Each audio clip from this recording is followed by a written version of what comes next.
Manchester United fans, this is a moment many of you have been waiting for. For the first time since becoming Manchester United head coach, Rúben Amorim has openly admitted that he could abandon his trusted 3-4-3 system and play with a back four.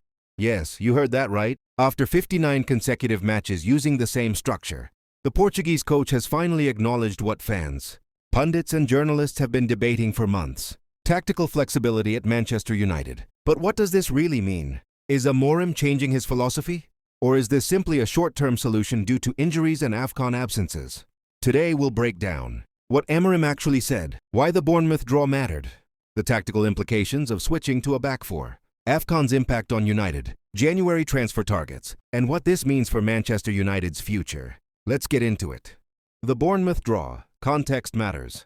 Monday night at Old Trafford ended in a chaotic 4-4 draw against Bournemouth. It was a match that summed up Manchester United's season: entertaining, unpredictable, promising in attack, but fragile defensively. Once again, Amorim deployed his familiar 3-4-3 formation, with wingbacks providing width and defensive solidity. Out of possession, United dropped into a five-man defense. In possession, that shape shifted into something closer to a 4-3-3, as Amad Diallo moved inside from right wing-back into midfield. This hybrid structure has been a trademark of Amorim's United. But despite attacking moments, Bournemouth repeatedly found space, particularly in transition. And that's where the questions began. 59 matches, one system, the criticism. Since arriving at Manchester United, Rúben Amorim has been praised for his philosophy, admired for his conviction, but criticized for his lack of tactical variation. 59 matches, one main system, no plan B. At least that's the narrative. Pundits have questioned whether Amorim's loyalty to the 3-4-3 makes United predictable. Fans have asked, why not use a back four against weaker sides? Why not adjust mid-game? Why not adapt to personnel? Until now, Amorim stood firm. The quote that changed everything.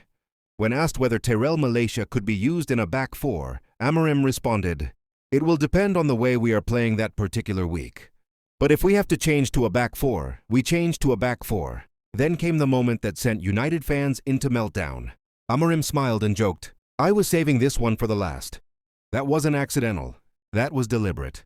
For the first time, Amorim publicly acknowledged that his system is not sacred. Adaptation is possible. Flexibility exists. Why now? AFCON is a huge factor. This admission didn't come out of nowhere. Manchester United are about to lose key players to the Africa Cup of Nations. Amad Diallo, Côte d'Ivoire. Noussair Mazraoui, Morocco. Bryan Mbeumo. These players are central to Amorim's wingback system. Without them, the 3-4-3 becomes harder to sustain. Suddenly, switching to a traditional back four isn't philosophical, it's practical. What a back four means for United. If Amorim switches to a back four, here's what changes. Defensive structure. Less reliance on wingbacks, more traditional fullbacks, clearer defensive lines, midfield balance, potential double pivot, stronger protection in front of defense, more stability in transitions, attacking shape. Wingers stay wider, less positional rotation, more direct build-up. This could reduce defensive clearance, improve game management. Maturity. The best managers evolve. Rúben Amorim's words may seem small, but their impact is huge.